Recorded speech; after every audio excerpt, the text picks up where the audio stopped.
సుమనస్సుడు. నమస్కారం బాబు. నమస్కారం అమ్మా. ఎప్పుడు వచ్చారు? ఉదయమే వచ్చాను బాబు గారు. యాత్రల్లో ఎవరో కళ్ళ డాక్టరు పుణ్యాత్ముడు కళ్ళు ఆపరేషన్ చేసి బాగు చేశాడు. అందుకే 4 రోజులు ఆలస్యమైంది. నాన్నగారు మీరు ఎప్పుడొస్తారా అని ఎదురు చూస్తున్నారు. దేనికి? పెద్ద మనసుతో మీరు పెళ్లి సమయానికి అందజేసిన డబ్బు ఆ శుభకార్యానికి ఎత్తు వచ్చినట్టుగా సరిపోయింది. అందుకుగాను మీకెప్పుడు రుణపడి ఉంటానండి. అంత మాట అనకండి బాబు గారు. నా పుస్తకాల మీద సర్వంసహా హక్కుల్ని మీకు ధారాదత్తం చేస్తున్నట్టు పత్రం రాయించాను. సాయంకాలం ఆ పత్రాన్ని పుస్తకాన్ని మీకు అందజేస్తాను. వద్దు బాబు గారు, అంతటి సన్మానానికి తగను నేను. ఆ కాగితంలో మాధవ్ పేరు రాయించి అతనికి ఇవ్వండి బాబు. మాధవ్ పేరా? అవును బాబు గారు, నేను మీ దగ్గర అబద్ధం ఆడాను. గంగలో మునిగిన కేదారనాథుణ్ణి చూస్తున్నా నేను తప్పు చేశాననే బాధ నన్ను తొలిచేసింది. నేను తమకిచ్చిన డబ్బు నాది కాదు. మాధవ ఆవులు నమ్మేసి డబ్బు తెచ్చి నాకిచ్చి తను ఇస్తున్నానంటే మీరు తీసుకోరనే భయంతో నేను ఇస్తున్నట్టు అబద్ధం ఆడించి మీకు ఇప్పించాడు. మాధవ? మన మాధవ? మీ ఇల్లు మీ చెయ్యి జారిపోకూడదని వాడి తపన. మీ పుస్తకాల్ని వాడి డబ్బుతోనే అచ్చు వేయించాలని వాడికి ఎప్పటి నుంచో కోరిక. అందుకే పుస్తకాలకి బయానా రూపంగా కొంత డబ్బిస్తే మీ ఇల్లు నిలుస్తుందని అలా చేశాడు బాబు గారు.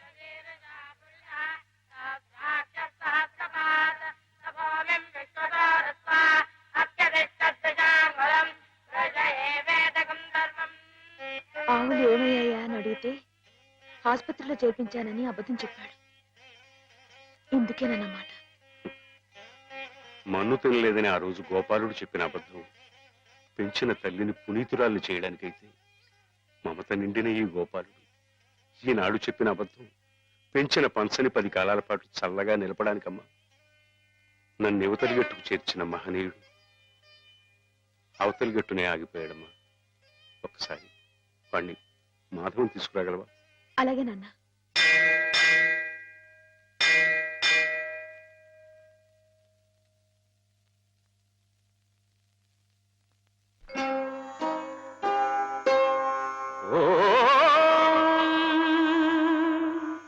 ఓంకార సంజాత సమస్త వేద పురాణ పుణ్యాగమ పూజితాయ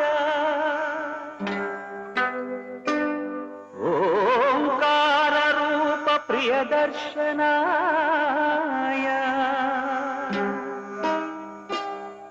ఓంకార రూపాయ నమః శివాయ నమః శివాయ.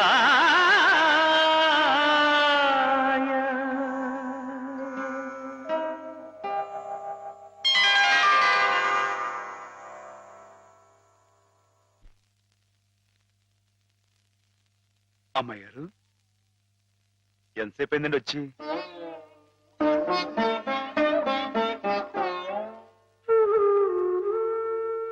ఏంటమ్మాయి గారు అలా కొత్తగా చూస్తున్నారేంటి? నువ్వు చాలా కొత్తగా కనిపిస్తున్నావు మాధవ. అయ్యే బట్టలు అదే పని అదే మొహం, నేను కొత్తగా ఊరుకోను అమ్మాయి గారు. నాన్నగారు నేను వెంటనే తీసుకురమ్మన్నారు. అలాగా పదండి.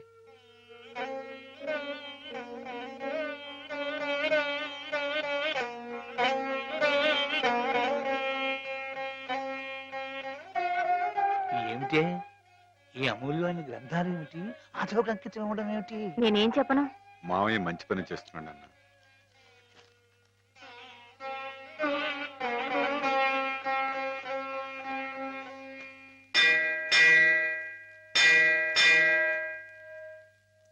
నాన్న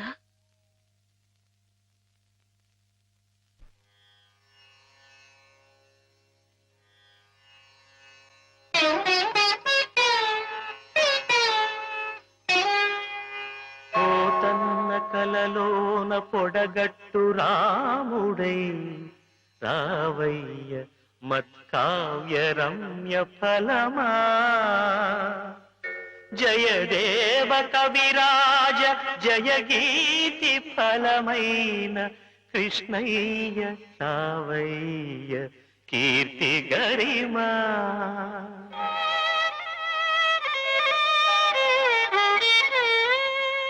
పద కవిత్వాచార్య పదమౌదు ముదమౌదు వెంకన్న రావయ్య వితతవరమా రాయలై రమణుడై రహి భోజుడై నీవు రావయ్య రావయ్య రస కలశమా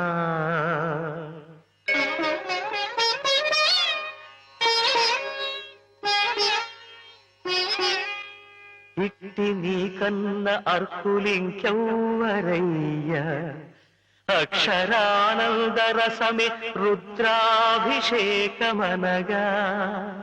నీకంకితము చేతుననగా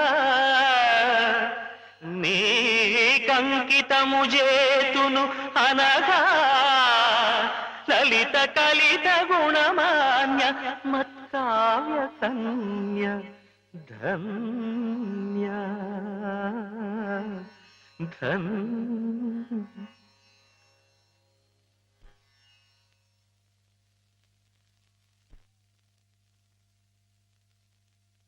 బాబు గారు నాకు బాబు గారు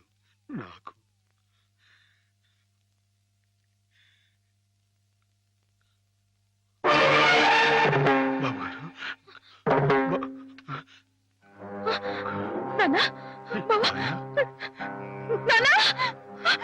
నాన్న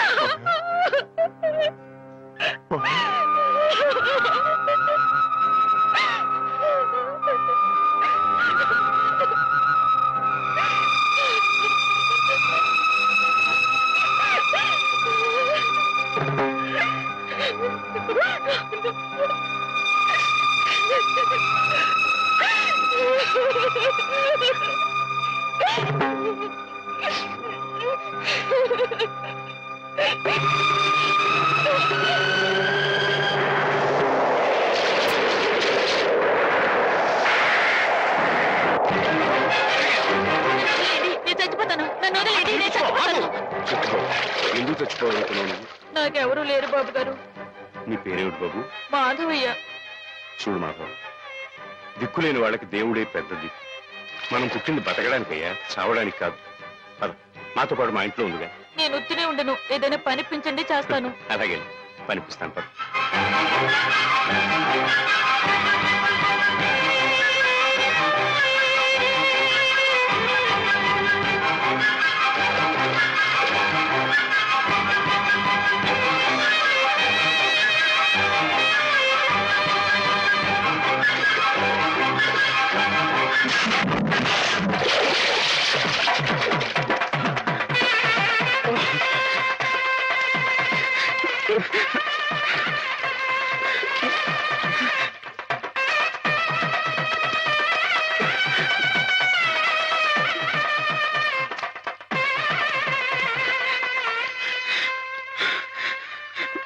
మహేశ్వరుడు, పరమేశ్వరుడు, లోకరక్షకుడు, ఇవన్నీ నీ పేర్లేక? ఒక్క మంచి పని కూడా చేయలేని వాడివి నీకెందుకయ్యా ఇన్ని మంచి పేర్లు? ఎందుకని గుళ్ళు గోపురాలు? ఎందుకని పూజలు పురస్కారాలు? చెప్పు, మాట్లాడు మాట్లాడు మాట్లాడు. ఎందుకంటే నువ్వు తప్పు చేసావు గనక. అసలు నువ్వు అంటూ ఉంటే కదయ్యా తప్పు చేయటానికైనా ఒప్పు చేయటానికైనా. నువ్వు ఉన్నావనుకోవటం మా పిచ్చి, మా ఎర్రి, మా భ్రమ. వద్దు, నువ్వు మా మధ్య ఉండడానికి వీలేదు. పో, దూరంగా పో. ఈ గోదావరిలో కలిసిపో, ఈ గోదావరిలో కరిగిపో.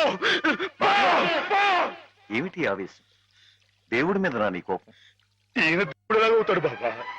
నమ్ముకున్న వాళ్ళకు మంచి చేసేవాడు దేవుడు, పూజలు చేసేవాళ్ళకు కాపు కాసేవాడు దేవుడు. ఈయన మనిషిలాగే మోసాడు బాబా. లేకపోతే రోజు శివారాధన చెయ్యందే మంచినీళ్ళు కూడా ముట్టుకుని అయ్యగారిని అర్థంతరంగా తీసుకుపోతాడా? అలాగా? అయితే మాత్రం నీకేం అధికారం ఉందని దీన్ని నీటిపాలు చేయాలనుకుంటున్నావు? ఇది నేను చేసుకున్న బొమ్మ, దీని మీద అధికారం నాకు ఎందుకు ఉండదు? నువ్వు చేసుకున్న బొమ్మ మీద నీకు అధికారం ఉన్నప్పుడు ఆ దేవుడు చేసుకున్న బొమ్మల మీద ఆయనకి అధికారం ఉండదా బాబు? బొమ్మ పాత్ర ముగిసింది, రంగస్థలం నుంచి తప్పించేశాడు. ఆప్తులేని వ్యక్తులు దూరం అయితే పెలితిగానే ఉంటుంది. మెల్లమెల్లగా ఆ బాధని మర్చిపోవాలి. ఎలా మర్చిపోమంటావు బాబా? 10 మాటల్లో 5ంటికి అర్థం చెప్పలేని వాడిని ఆయనతో పాటు సమానంగా కూర్చోబెట్టి ఆయన రాసిన పెద్ద పెద్ద పుస్తకాలన్నీ నాకు అంకితం చేశారు. నేనంత గొప్పనా బాబా? అంత పెద్దోడ్నా? నాకు ఆ తాహతుందా? నా కింద కీర్తి ఇచ్చి వారు కీర్తి శిష్యులు అయిపోయారు. నా మేళం మణారం వేసి ఆయన బట్టలో కలిసిపోయారు. ఊరుకో మాధవ, ఊరుకో. నీ బాబుగారి ఆత్మ శాంతించాలంటే త్వరలో ఆ పుస్తకాలన్నీ అచ్చు వేయించి ప్రజలకు అందించు. ఆయన పేరు శాశ్వతంగా నిలుస్తుంది.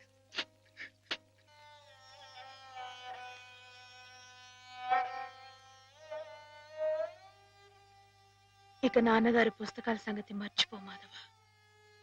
ఈ ఇల్లు నిలబెట్టాలనుకున్నావు, అందుకు నువ్వు కష్టపడింది నష్టపోయింది చాలు. ఆ రుణం మేము తీర్చుకున్న తర్వాత ఆ పుస్తకాలు అప్పుడే అచ్చు వేయించచ్చు. మీరు రుణం తీర్చుకుంటారా అమ్మాయి గారు? అయితే ఆ డబ్బు నేను అప్పుగా ఇచ్చానండి. ఆ మాత్రం డబ్బుకే మీరు రుణం అనుకుంటే అయ్యా అమ్మ ఏ దిక్కులే నన్ను చిన్నప్పటి నుంచి అయ్యగారు సాకారే, మరి ఆయనకి ఎంత రుణపడి ఉంటానండి? అయ్యగారు లేదు కదా అని మీ ఇష్టం మాట్లాడితే పాస్ అయిపోద్ది అనుకోమాకండి. అది కాదు మాధవ, నా ఉద్దేశం అది కాదు. పుస్తకాలు అప్పు చెప్పేటప్పుడు అయ్యగారు నన్ను రామయ్య అన్నారు, కృష్ణయ్య అని పిలిచారు, కృష్ణదేవరాయలు అన్నారు. నేను నిజంగా అంత గొప్ప అని కాకపోయినా కనీసం వాళ్ళ మంచితనంలో కొంతనే చూపించుకునేవండి. నీకు మించిన బరువును మోస్తున్నావనే కానీ మరేం లేదు మాధవ. నీ ఇష్టం. నాన్నగారిని చనిపోకుండా బ్రతికిస్తానంటే మాకు మాత్రం సంతోషం కదా. మనం ఎవరూ కాదని ఆయన బతికించేది. ఆయన రాసిన ప్రతి అక్షరంలో ఉన్న ప్రాణం, ప్రతి పదంలో ఉన్న భావం.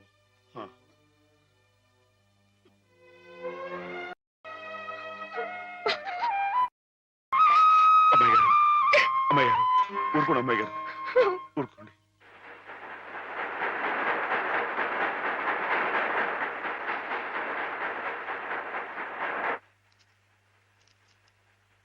వీటన్నిటినీ మీరు చెప్పిన విధంగా ఇలా క్యాలికో బైండ్ తో అచ్చువేయాలంటే దాదాపు 1,00,000 రూపాయలు అవుతుంది. 1,00,000 ఏంటండి? కొంచెం ఎక్కువైనా గానీ ఘనంగా అందంగా అచ్చవ్వాలండి. మరైతే బజానా అండి. ఇదిగోండి ఈ డబ్బు ఉంచండి, లెక్కెట్టుకోండి.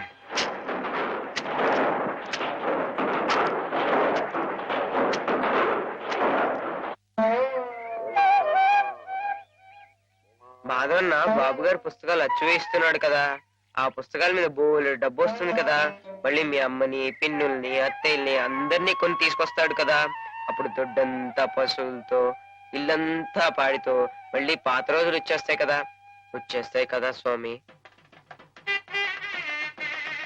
అనుకున్న టైంలో అనుకున్నట్టుగా అచ్చేసి ఇచ్చేశారు. చాలా సంతోషంగా ఉందండి. ఇవి ఇంత త్వరగా ప్రింట్ అవటానికి కారణం మీరు, మీ పట్టుదల. ఇవిగోండి మీ పుస్తకాలు. అందంగా అచ్చయ్యాయా? చాలా బాగున్నాయండి. మా బాబు గారే పట్టుబట్టలు కట్టుకుని ముస్తాబాయ్ వచ్చినట్లుగా ఉన్నాయండి. ఏంటయ్యా ఈ అడావుడే? అయ్యగారు రాసిన పుస్తకాలు. ఓహో,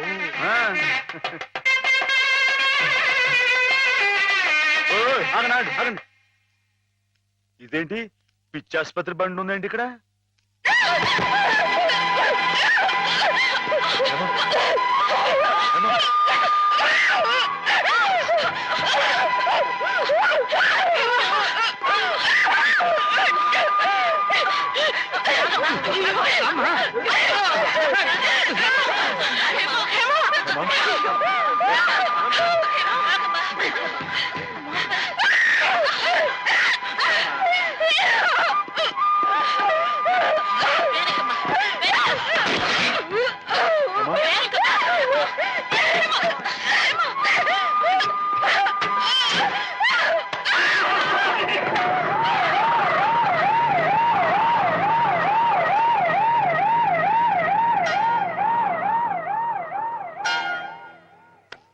బంగారం లాంటి పిల్ల, ఇదేం కర్మో.